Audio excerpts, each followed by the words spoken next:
Yeah, so let's talk about the Banana Awards on page 602. Um, I think this is the first incident of the Manny Cole interviews, and they're usually laden with gossip and all sorts of nonsense and red And the herrings. Banana But War was a real internecine fight between the Bonanno crime family. So here we're moving out into history, and we also have the thing with the Gallo brothers that's part of that too. So this is, in a sense, is where I'm getting historical. This this this chapter is sort of like the Moby Dick whaling yes, I chapters. was just going to say that. Yes, that's a good point. You have several chapters in all the books that serve the same purpose as the Moby Dick sections on whaling, um, and they seem frivolous at first, but they serve a purpose and they contextualize the book within history. But talk about the Manny Cole interviews. You must have taken your interview series and kind of spun off interviews from this. I mean, to a certain degree, I just had Manny conducting interviews. He's an investigative reporter. He may be self-aggrandizing, but at least he's competent, and he would be asking these questions. I think the first guy is what, an informer or something, a Bromowitz, and he's talking about Lou Wasserman. So here we get him talking about things and around things. The mule felt Hitler was a traitor to his own supposed cause. Of course, getting back to Bates, it is known that he ran the body doubles program. So we're getting this is really the documentary kind of feel. This is sort of like in some of the Woody Allen films where he'll have, like in Husbands and Wives, for example, he'll have the characters have asides where they're talking about things that we've already seen, or things he mentions Lou Wasserman and other stuff, and Joey Gallo, and so it's a way of shortcutting it, because had I gone and not had this book could have been 3.5 or 4 million words. So it's a way of it's an accordionization of the story. It's a way to get out and do it in a natural way, since Manny is a reporter. And then it will seg off into another scene, sometimes totally unrelated to the initial scene. One other thing, since we're talking about all these linkages, I believe that I'm not sure whether it begins in the Mule or in Polly's section, but there's lots of biblical references, and that pays off in the end, where you get a bunch of almost Whitmanian cadences down the line as Big Frank is pondering some things. We'll bring those up later, but and then the Michael Rowe Your Boat Ashore Hallelujah song keeps playing too. Those things are brought up very early. I'm not sure whether you interspersed them later and this tied it in there, or if you noted it and went with it later.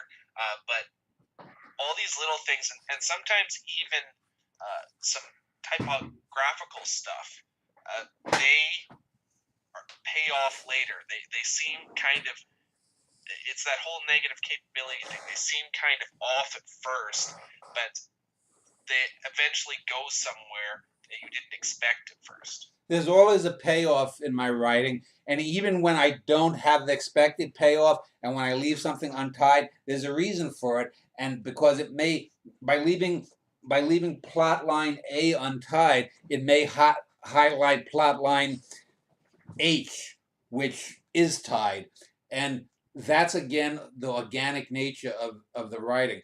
This is why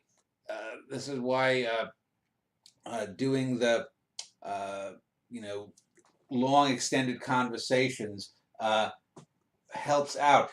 Having realism and whatnot, it makes these characters all the more significant.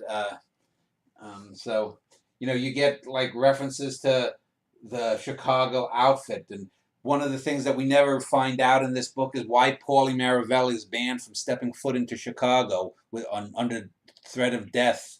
We never find out what happened in Cleveland, whatnot. So this total immersion into characterization uh, that happens. It isn't just dialogue. It is by using these different ways, these interviews, these different ways. The fact that it's a manuscript that is incomplete, and we have an editor Elaine Shaw coming in telling things about things. We get information on so many levels. We get it in first person, third person, meta levels. We have the sort of turtles on the back of turtles on the back of turtles looking down at turtles farther down the line. Uh, and so again, you get the book almost breathes like an accordion, going out and then in, and then out and then in, and then out and then in. And by doing so, it the air of reality seeps in the book, and it makes some scenes that, if they were in a shorter book, might seem a bit absurd. I may not have been able to pull off in a short story as well the scene where Vito twice drops crumbs on corpses, and doing it twice might seem an overkill.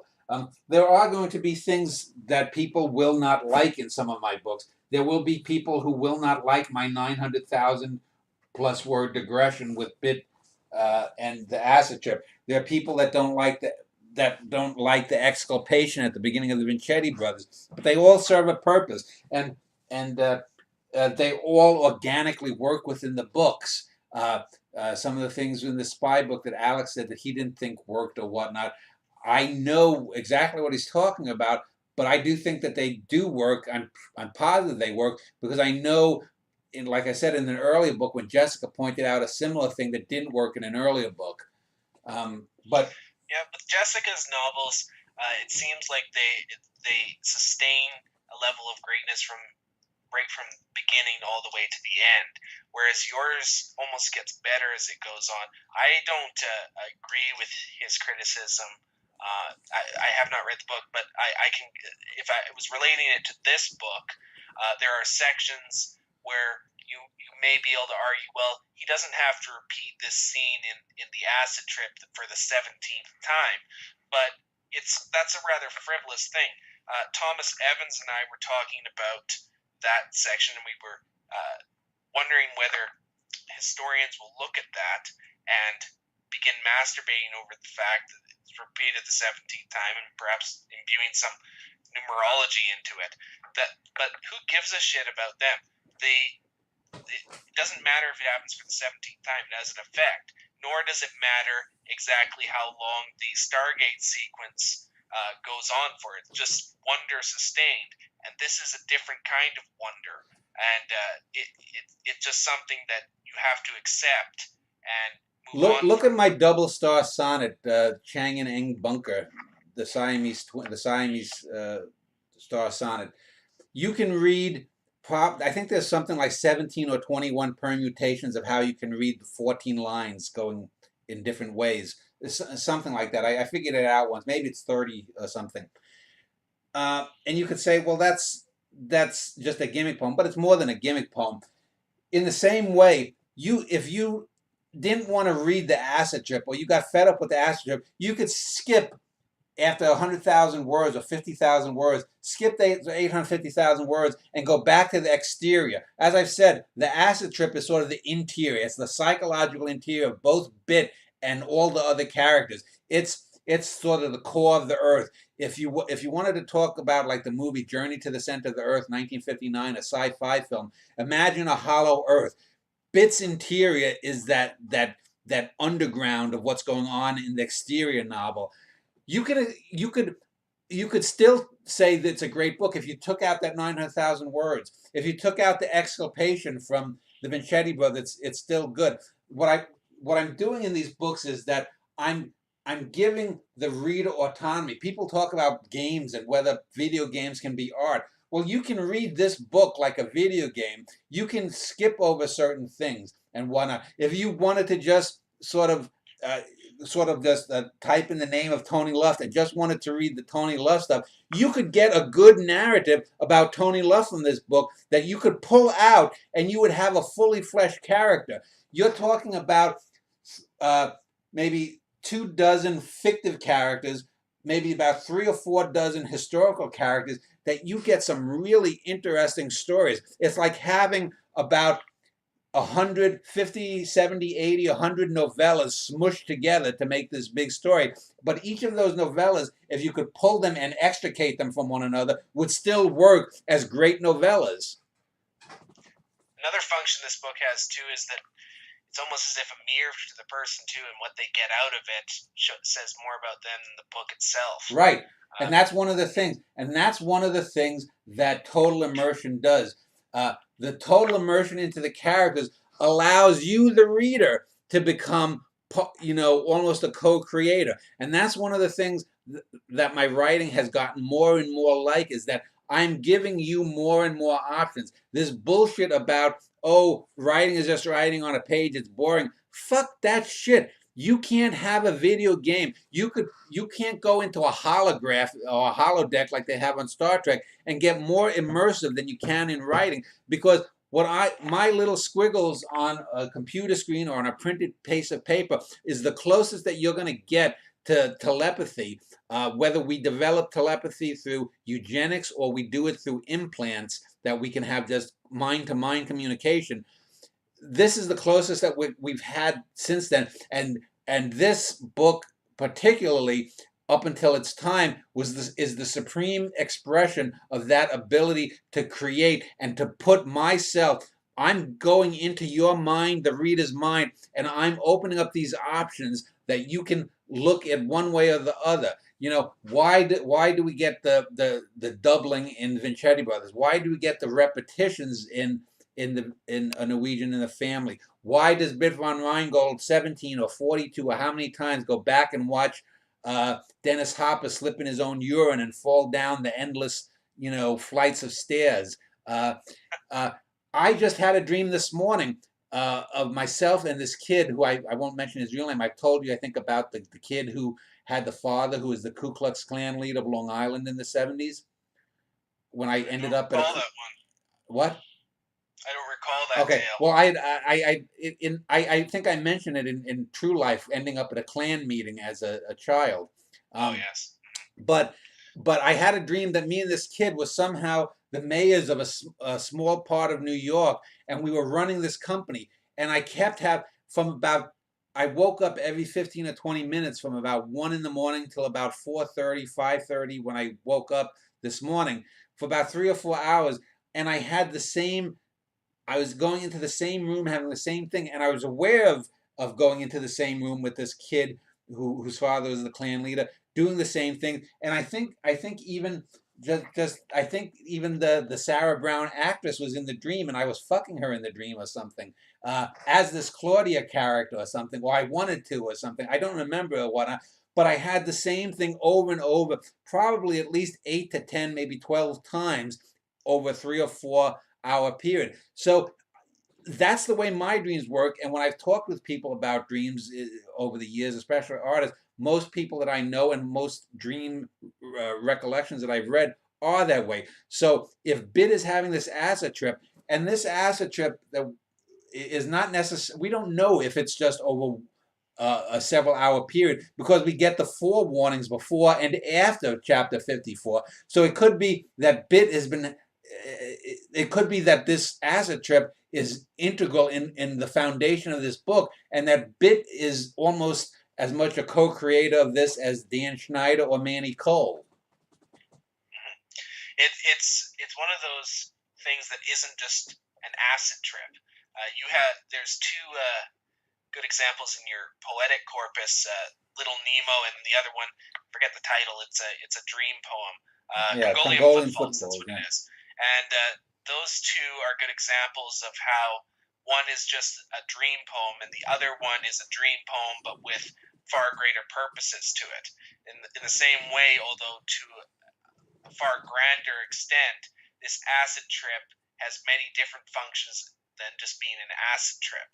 And it establishes a lot of Bit's character as well as the exterior characters. Let's turn to Knowing Dick, which is a great title. It has many different ways of reading into it, especially once you read the rest of it. That's on page 1109. And the central thing about Knowing Dick is his meeting with Polly. you gotta love too some of the allusions and silly humor and puns that are all throughout this too. It's almost as if Manny is playing a trick throughout this entire section. This is a perfect example. This chapter came about because while writing this book, on one of these old movie channels that's come up in recent years, I think it was the Movie Channel, I watched the movie Where Love Has Gone, where Jack Jones sings the title song. And everything I quote there is from the advertisements on the movie poster. You couldn't stand your daughter stealing your lover, blah, blah, blah. And I thought to myself, because later on, I think maybe before or later or whatnot, this is twice Nixon appears in this. So this is after he's had his infamous meltdown where he says the press won't have Nixon to kick around again. He lost the California governor's race in '62. So he's there and he's with his wife, and it shows a tender side to him that in this book and also the spy book later we see Nixon as most people know him. But I wanted to have that moment where Nixon is silly, and this is where he decides he's going to run for president. So, yeah, but talk about the initial conversation too between Paulie and Nixon, and how it degrades. Do you not recall it? Is that before or after? I think that's. This is after this initial framing sequence. Yeah, I think the Prohibition Party. So yeah, I wanted to have. This is part of showing. I mentioned cephalopods. Paulie's an octopus, and I talk about Lou Wasserman's company called The Octopus, which is what it was really called. His agency was called in L.A. You know, we've seen Paulie with Jimmy Hoffa, a union guy. We've seen Paulie threaten Sonny Liston. We've seen him threaten the owner of the Brooklyn Dodgers who leave town.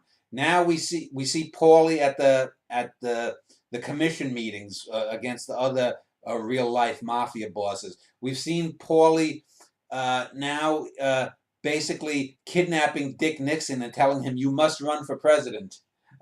You know, and then he's going to back him, which is odd. But we know Paulie, for example, not only has a piece of the union, but he owns the company that's doing the bargaining. So Paulie is setting up, you know, Nixon. He wants Nixon to be his boy, and you know, it's really a great scene. And you know, you can imagine, you know, Dick Nixon cowering in a chair, and then in the end, Nixon starts stealing little coffee nips candies. You know, and that seems to be very effective in dealing with all sorts of people, except for snakes that don't rattle like Big Frank. And I wanted you to mention, even though it's of a silly nature, some of the puns in here, because it's perfectly in line. I've seen Nixon in interviews and in old footage, and he does have this almost unaware quality of him where he'll say things like "men love Dick," and not really recognize what he's even said. But that's all through this conversation. He's saying shit like that, and I realized the initial characterization, but I also think that it has some metafictive qualities to it as well as Manny is interspersing. Nixon was a very intelligent guy. He was emotionally all fucked up. You know, I have him stealing the coffee nips as another sort of shout out to my dad. I have Frank Sinatra being beat up because my dad hated Sinatra. My dad hated Muhammad Ali, as did I. And so I have Ali in the background basically benefiting from the Sonny Liston stuff. Here, you know, Nixon in his mind is sort of plotting, okay, I'm going to distance myself from Paulie, but he's sort of plotting out loud. He's not realizing that he's sort of speaking out loud. And Paulie, I think once or twice says, you know, I can hear you, Dick. And he's like, oh, you know, and then, you know, he starts singing. Nixon started singing. I come from Alabama with a banjo on my knee. He's singing Oh, Susanna, which comes out of nowhere. But it's the kind of thing that you could see that a man who's cracking up under pressure of some sort might be starting singing. And, you know, then they sing Swanee River and these whole kinds of things. You know, no one threatens Dick Nixon, you know, and you get his resentments towards Kennedy and the stealing of the election and all of this stuff here, and the mafia. I mean, there's so much. There's probably about 2 or 3 dozen really just great long conversations in it, and the Nixon Maravelli conversation is that and Nixon shot Paulie a death's head glare and sat down again. Paulie said, "Jesus Christ, I could have given birth to triplets in the fucking time it took me to get you to sit down, your ass down and listen." Nixon said, "Okay, are you satisfied, Maravelli?" "Not yet, but I'm liking where things are going." "Well, I'm not. But let's get down to business. About Hiss." So this brings up Alger Hiss. So you have in this one conversation, even if someone reading this in 200 years only knew that Nixon was a president, you would get a good sense of his paranoia, his anti-communist stuff, the Alger Hiss stuff, the pumpkin papers, is you even if you didn't know the real historical Nixon, this is such a searing portrait of who Nixon was. Well, it works even if you don't know Nixon or know anything about Nixon too. I mean, in 500 years, I would doubt that Nixon isn't great in everyone's memories, but you'd get a portrait of a very fucked up little man with some intelligence in the background.